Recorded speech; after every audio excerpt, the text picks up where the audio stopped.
Welcome back to All Levels English Lab podcast. I'm Sarah, and I'm here with my wonderful co-host Michael. This is episode 4, and wow, I can't believe we're already at episode 4. Time really flies when you're having fun talking about English learning. Hey everyone! It's great to be back with you all. Sarah, you're absolutely right, it does feel like we just started this podcast journey yesterday. How has your week been? I know you mentioned last time that you were working on some new teaching materials. Oh, thank you for asking. It's been really productive, actually. I've been developing some new exercises for my students, and it's funny because this week's topic, thinking in English instead of translating, has been coming up constantly in my classes. It's like the universe is telling us this is exactly what people need to hear about right now. That's so interesting. I've been having similar experiences. Just yesterday, I was working with a student who's been studying English for about 5 years, and she's incredibly knowledgeable about grammar rules and has a huge vocabulary. But every time she speaks, you can almost see the wheels turning in her head as she translates from her native language. It creates these long pauses, and sometimes the sentences come out sounding very unnatural. Oh, I know exactly what you mean. And the thing is, translation is actually a natural part of the learning process in the beginning. When you're first starting out, your brain needs that bridge between what you know and what you're learning. But at some point, that bridge needs to become less and less necessary, and eventually, you want to be thinking directly in English. Exactly. And that's what we're going to dive deep into today, how to make that transition from translation to direct thinking in English. This is honestly one of the most game-changing shifts that English learners can make, but it's also one of the most challenging because it requires rewiring how your brain processes language. Before we jump in, I want to say hi to all our new listeners who might be joining us for the first time today. If you haven't listened to our previous episodes, don't worry, each episode stands on its own. But if you're interested, we've covered building daily English learning routines in episode 1, powerful listening and shadowing techniques in episode 2, and common grammar mistakes in episode 3. All really practical stuff that can help accelerate your English learning journey. And for our regular listeners, thank you so much for sticking with us and for all the amazing feedback you've been sending. We've been getting messages from people all over the world sharing their experiences and asking questions, and it really helps us shape these episodes to be as useful as possible for you. Absolutely. Your questions and stories are what keep us motivated to create content that actually makes a difference in your learning. And speaking of making a difference, today's topic is something that can literally transform how you experience English. Michael, should we start by talking about what it actually means to think in English versus translating? I think that's the perfect place to start, Sarah. So many learners have heard the phrase think in English, but they're not always clear on what that actually looks like or feels like. When you're translating, what happens is your brain formulates a thought in your native language first, then converts it to English. It's like having two separate conversations happening in your head. Right. And you can actually observe this process in yourself. Next time you're speaking English, pay attention to what's happening in your mind. Are you hearing your native language first, then searching for the English equivalent? Or are the English words coming directly to you without that intermediate step? Most learners start with the first pattern, but the goal is to move toward the second. And here's the thing: when you're translating, you're not just translating individual words. You're translating entire sentence structures, cultural concepts, and ways of expressing ideas. This is why translated speech often sounds unnatural, even when the grammar is correct and the vocabulary is accurate. The underlying structure is still following the patterns of another language. That's such an important point. Languages don't just have different words. They have different ways of organizing thoughts and expressing relationships between ideas. For example, in some languages, you might naturally put the time reference at the beginning of a sentence, while in English, it often comes at the end. When you're translating, you might end up with something like, "Tomorrow I to the store will go," instead of, "I will go to the store tomorrow." Exactly. And it's not just about word order. Different languages emphasize different aspects of an action or situation. Some languages require you to specify whether information is something you witnessed directly or heard from someone else. Others have built-in formality levels that English handles differently. When you're thinking in English, you're not trying to carry over all these structures from your native language. This is why literal translation tools, while helpful for individual words, often produce such awkward results for full sentences. They can't capture the essence of how English speakers naturally organize and express their thoughts. But here's the exciting part. When you start thinking in English, you begin to express ideas the way native speakers would naturally express them. And the benefits go way beyond just sounding more natural. When you're thinking directly in English, your speaking becomes much more fluent because there's no delay for translation. Your listening improves because you're not trying to convert what you hear back into your native language. Your reading becomes faster and more intuitive. It's like removing a filter that was slowing down all your language processing. Plus, and this might sound a bit philosophical, but thinking in English actually allows you to access different ways of conceptualizing the world. Each language carries its own cultural perspectives and ways of categorizing experience. When you think in English, you're not just communicating in English, you're engaging with an English-speaking mindset. That's beautifully put, Sarah. And I think this is where some learners get intimidated.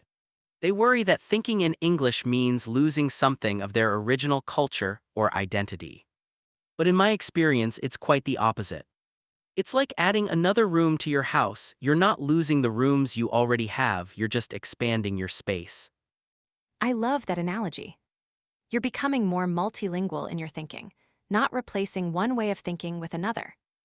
And this brings us to a crucial point. How do you actually start developing this ability to think in English? Because understanding what it is and knowing how to develop it are two very different things. Absolutely. And I think the first step is recognizing that this is a gradual process. You don't just flip a switch one day and suddenly start thinking in English. It's more like developing a muscle. You start with small exercises and gradually build up strength and endurance. Right. And the good news is that most learners are already doing some English thinking without realizing it. Michael, have you ever had the experience where you're thinking about something in English and then someone interrupts you in your native language? And for just a moment, you're confused about which language you were using. Oh, absolutely. Or when you wake up and for a few seconds you can't remember which language you were dreaming in. These are signs that your brain is already capable of English thinking. It's just a matter of making it more conscious and deliberate. Exactly. So let's talk about some practical strategies. One of my favorite starting points is what I call internal narration. This is where you start describing what you're doing throughout the day in English, but just in your head. I'm making coffee. The water is boiling. I'm adding the coffee grounds. That's brilliant. It's like being the narrator of your own life, but in English. And what I love about this technique is that you're describing concrete, immediate experiences, so there's no pressure to come up with complex abstract thoughts right away. You're just building the habit of English thinking with simple, present moment awareness. And you can gradually expand this. Start with simple actions. I'm walking to the bus stop, then add observations. It's a cloudy day, and there are lots of people on the street. Then maybe add emotions or evaluations. I'm feeling energetic this morning, or this coffee tastes really good today. Another technique I recommend is what I call English-only zones in your thinking. Pick certain activities where you commit to thinking only in English. Maybe it's during your morning walk or while you're cooking dinner or during your commute. Start with just 10 or 15 minutes and gradually increase the time. Oh, that's a great approach. And it's important to be realistic about this. In the beginning, you might find your mind wandering back to your native language, and that's completely normal. Don't get frustrated, just gently redirect your thoughts back to English. It's like meditation in a way. The practice is in the redirecting, not in perfect concentration. Exactly. And here's something that might surprise people: visual thinking can be really helpful for this transition. Instead of translating words, try to connect English words directly to mental images or sensations. When you think hungry, instead of translating it to your native language, try to connect it directly to the physical sensation of hunger. That's such a powerful technique. This is how children learn their first language. They connect words directly to experiences, not to other words. So when a child learns the word hot, they connect it to the sensation of touching something warm, not to the word hot in another language. Right. And this works for abstract concepts too, though it requires a bit more creativity. For emotions, you can connect English words to specific memories or situations. For concepts like democracy or freedom, you might connect them to visual symbols, historical events, or personal experiences that embody those ideas. This reminds me of another really effective technique, keeping an English-only journal. When you write in a journal, you're essentially having a conversation with yourself, and doing this in English helps train your brain to process your own thoughts and experiences in English. Yes. And the key with journaling is not to worry about perfect grammar or sophisticated vocabulary. Write the way you would naturally think. If you're thinking today was good day at work, write exactly that, even if you know the grammar isn't perfect. The goal is fluency of thought, not grammatical perfection. That's such an important distinction. And it brings up something we should address: the fear of making mistakes when thinking in English. Some learners get so worried about thinking incorrectly that they default back to translation because it feels safer. Oh, this is such a common block. But here's the thing: when you're thinking in English, there's no right or wrong. Your thoughts are private and they don't need to be perfect. Think of it as a safe space to practice without any judgment. You can experiment, play with language, and let your English thoughts be messy and imperfect. Absolutely. And actually, some of the most natural-sounding English comes from this kind of imperfect, spontaneous thinking. Native speakers don't think in grammatically perfect sentences all the time either. We think in fragments, we change directions mid-thought, we use filler words and incomplete ideas. That's normal. That's such a liberating way to think about it. And it connects to another important strategy: consuming English content without translation. When you're reading, watching, or listening to English material, try to stay in English throughout the entire experience. Don't translate unfamiliar words immediately, try to understand from context first. This is huge. When you constantly translate while consuming content, you're reinforcing the translation habit. But when you stay in English, even if you don't understand everything, you're training your brain to think in English. You might only understand 70% or 80% of what you're reading or hearing, but that 70% is happening in direct English thinking. And gradually, that percentage increases as your brain gets better at processing English directly. I always tell students that it's better to understand 70% directly in English than to understand 95% through translation, because the direct understanding builds the thinking skill you're trying to develop. That's exactly right. And this brings us to another important aspect of thinking in English: emotional connection. One reason translation feels so natural is that we first learn to express emotions and personal experiences in our native language. To truly think in English, we need to build emotional connections to English words and expressions. This is so important, Sarah. One way to do this is to actively use English to express your real emotions and experiences, even in your private thinking. Instead of thinking "I'm frustrated" as a translation of your native language emotion word, try to actually feel frustrated and let the English word frustrated arise from that feeling. Yes, and you can build this by connecting English expressions to specific personal memories.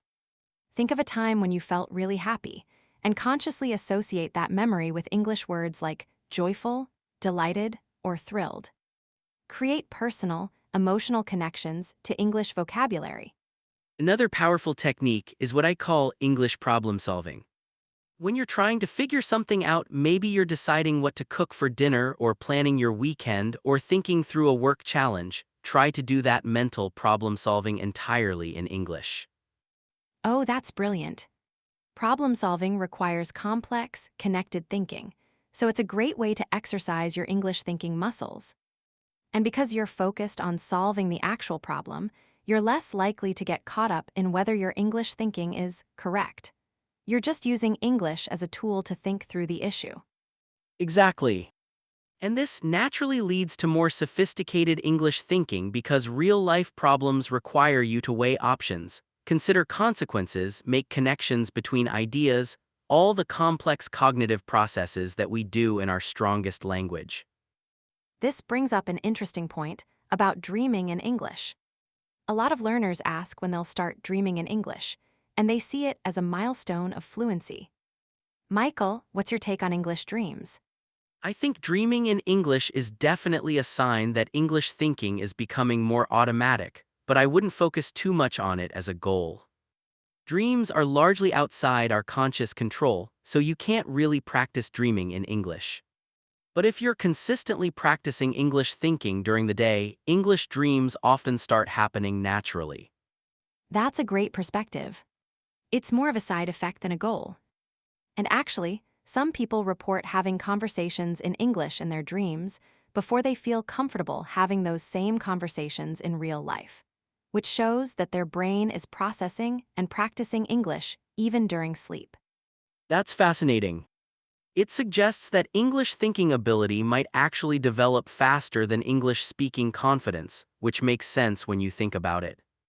Thinking doesn't require you to worry about pronunciation, or whether other people understand you, or whether you're making mistakes. It's a lower pressure way to practice complex language use.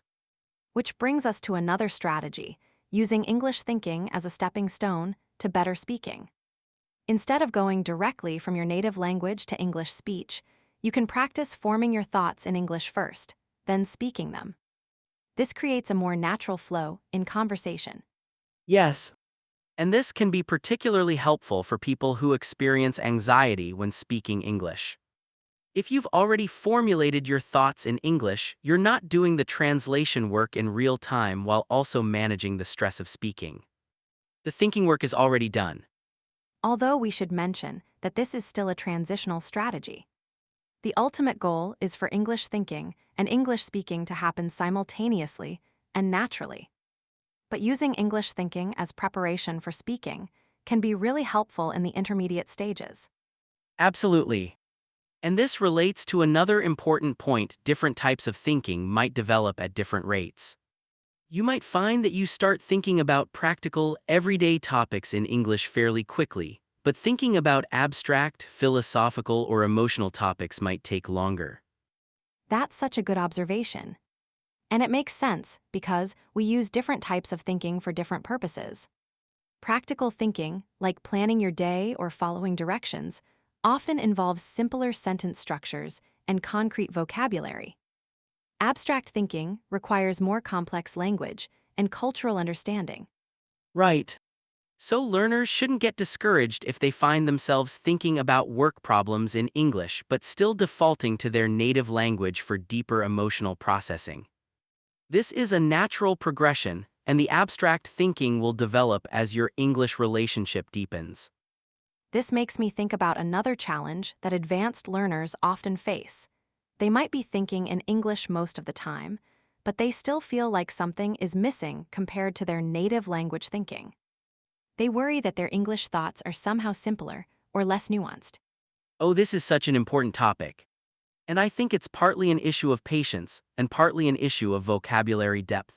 In your native language, you have access to subtle distinctions between words, cultural references, emotional associations that have built up over years or decades. Building that same depth in English takes time. Exactly.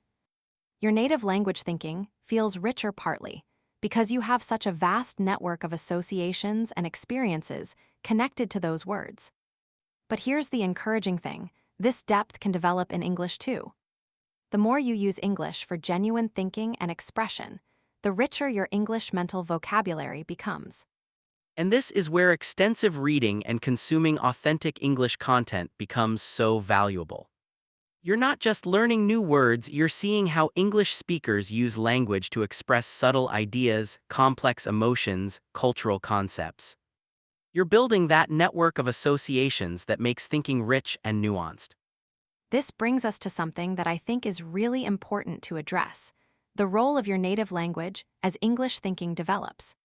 Some learners worry that they need to completely abandon their native language thinking, but that's not the goal at all. No, definitely not. Being able to think in multiple languages is a superpower, not a problem to solve. The goal is to have choice to be able to think in English when that's most appropriate or effective, while still having full access to your native language thinking when you need it. Right. There are many situations where your native language thinking might still be preferable. Maybe when you're processing complex emotions with family members, or when you're working on professional projects in your native language, or when you're engaging with cultural concepts that don't translate directly to English. And actually, some research suggests that people make different kinds of decisions when thinking in different languages. So having access to multiple thinking languages can give you different perspectives on problems and situations. It's not about replacing one with another, it's about expanding your cognitive toolkit. That's beautifully put. And this might help address another concern that learners sometimes have. They worry that thinking in English will somehow make them lose connection to their cultural identity or their native language community. This is such an understandable concern, but in my experience, thinking in English often actually deepens appreciation for your native culture because you start to notice the unique ways your native language shapes thought. You become more aware of both languages and how they each offer different strengths. Yes, it's like becoming bilingual in thinking, not replacing one way of thinking with another. And this bilingual thinking can actually make you a better communicator in both languages, because you understand how different languages approach the same ideas differently. That's a great point. And it brings us to something practical. How can learners tell if their English thinking is developing? What are the signs to look for? Oh, that's such a good question.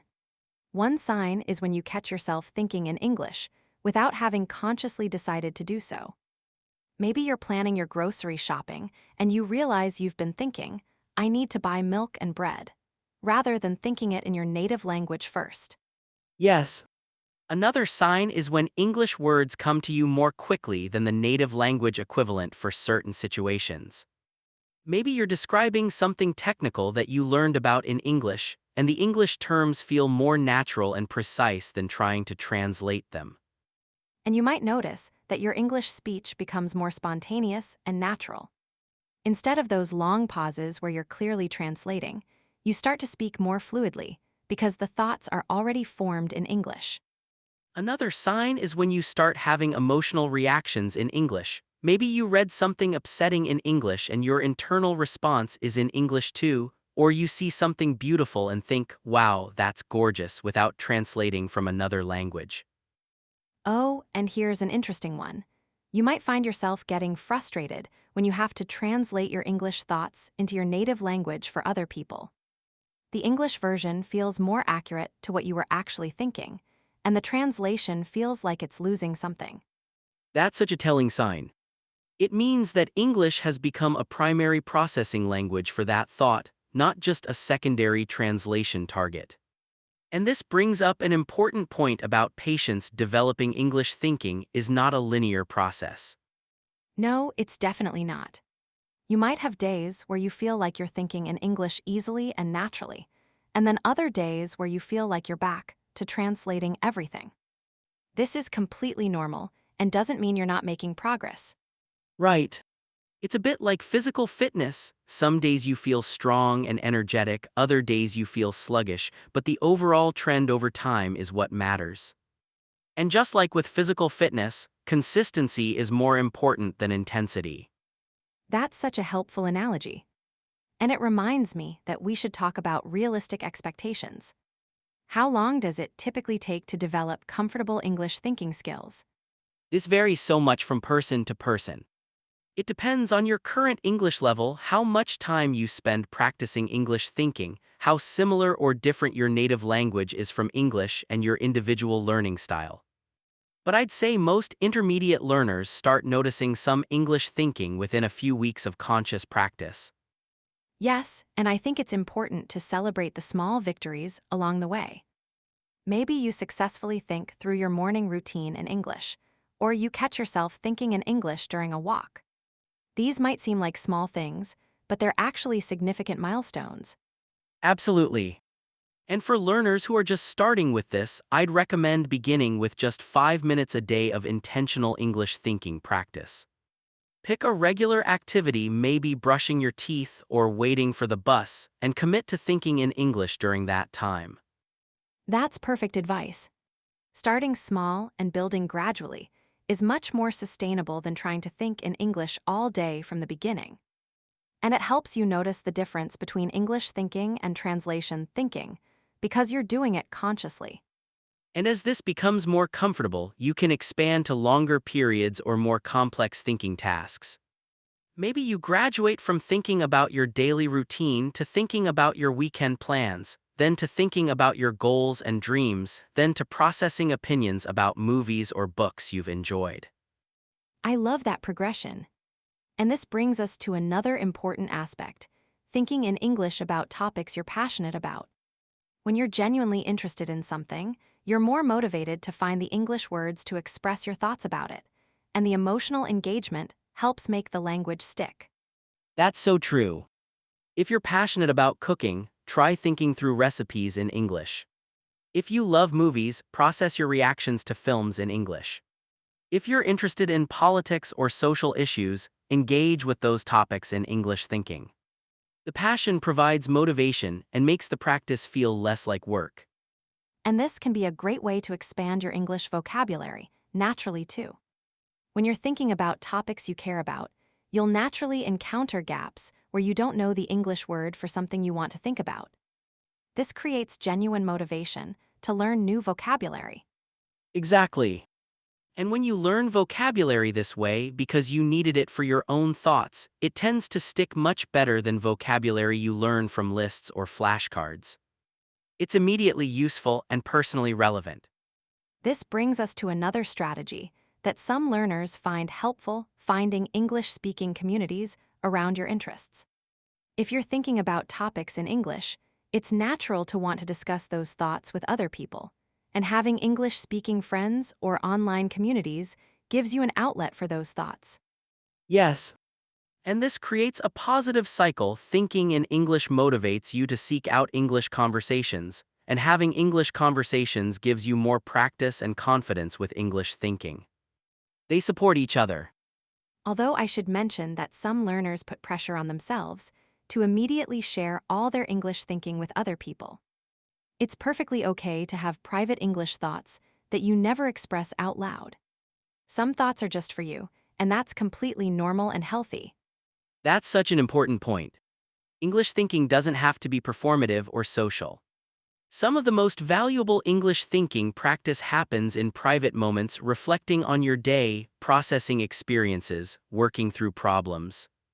This private practice often makes public English expression easier when you choose to share. Exactly. And this private practice is often where you can be most experimental and playful with English. You can try out new expressions, play with different ways of phrasing things, or explore topics that you might not feel ready to discuss with others yet. Which brings us to something that might help our listeners: embracing imperfection in English thinking. Your English thoughts don't need to be grammatically perfect or sophisticated. They just need to be genuinely yours. Yes, sometimes learners get stuck because they feel like their English thoughts aren't as eloquent or precise as their native language thoughts. But remember, you're not trying to replicate your native language thinking in English. You're developing a new kind of thinking that's specifically English. That's beautifully put, Sarah. And this English thinking might have its own character and style that's different from your native language thinking. Maybe your English thoughts are more direct or more visual or more connected to specific experiences. That's not a limitation, that's just the unique flavor of your English mind. I love that phrase, your English mind, because that's really what we're talking about developing. Not a translation of your existing mind, but a genuinely new aspect of your mental life that operates in English. And here's something that might encourage our listeners: every multilingual person goes through this process. Native speakers who learn second languages as adults have the same experience of gradually developing thinking ability in their new language. It's a normal part of becoming multilingual, not something unique to English learners. That's so reassuring. And it reminds me that we should acknowledge how impressive it is that our listeners are even attempting this. Thinking in a second language is a sophisticated cognitive skill. It requires confidence, creativity, and mental flexibility. Even trying to do it is an achievement worth celebrating. Absolutely. And I think this is a good place to start wrapping up today's episode. We've covered a lot of ground, from understanding what English thinking means to practical strategies for developing it, to managing the challenges and expectations along the way. We really have. Let's do a quick recap of some of the key strategies we discussed. We talked about internal narration, describing your daily activities in English in your head. We discussed creating English-only zones for specific activities or times of day. We explored the importance of connecting English words directly to experiences and emotions rather than translating them. Right. And we talked about using English for problem solving and planning, keeping an English journal, consuming English content without translation, and gradually expanding from simple practical thinking to more complex abstract thinking. We also discussed the importance of being patient with the process and embracing imperfection. And throughout all of this, the most important thing to remember is that developing English thinking is a gradual, personal process. There's no right or wrong way to do it, and there's no timeline you need to follow. The goal is just to start creating space in your mind for English thoughts, and to gently encourage that space to grow over time. That's perfect, Sarah. And for our listeners who are feeling excited but maybe a little overwhelmed by all these strategies, my advice is to pick just one thing to try this week. Maybe it's 5 minutes of morning routine narration in English, or keeping a simple English journal, or choosing one daily activity as your English thinking practice time. Exactly. Start small, be consistent, and be kind to yourself in the process. Remember, every moment you spend thinking in English, even if it feels awkward or incomplete, is building this new cognitive skill. You're literally rewiring your brain to process language in a new way. And don't forget that this skill will enhance every other aspect of your English learning. When you can think in English, your speaking becomes more natural, your listening comprehension improves, your reading becomes faster and more intuitive, and your writing flows more easily. It's like developing a foundation that supports everything else. Well, everyone, that brings us to the end of episode 4. This has been such a rich and important topic, and I hope you found some strategies and perspectives that feel helpful and encouraging. Thank you so much for joining us today.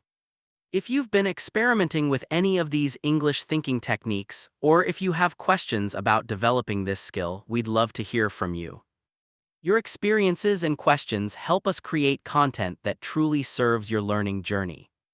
And before we sign off, let me give you a preview of what's coming up in episode 5.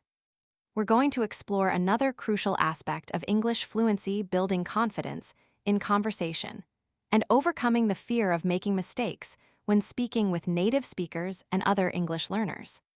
Oh, that's going to be such a valuable episode. We'll talk about practical strategies for managing speaking anxiety, how to recover gracefully from mistakes, techniques for keeping conversations flowing naturally, and ways to build genuine confidence in your English communication abilities. It's going to be fantastic. We'll share real-world techniques that can help you feel more relaxed and authentic in English conversations, whether you're speaking with colleagues, making new friends, or just practicing with other learners. Until then, remember that every English thought you have, no matter how simple or imperfect, is a step toward greater fluency and confidence. Be patient with yourself, celebrate the small victories, and keep creating space in your mind for English thinking to grow. Perfectly said, Michael. Take care, everyone, and we'll see you next time on All Levels English Lab podcast. Thanks for listening, and happy thinking in English.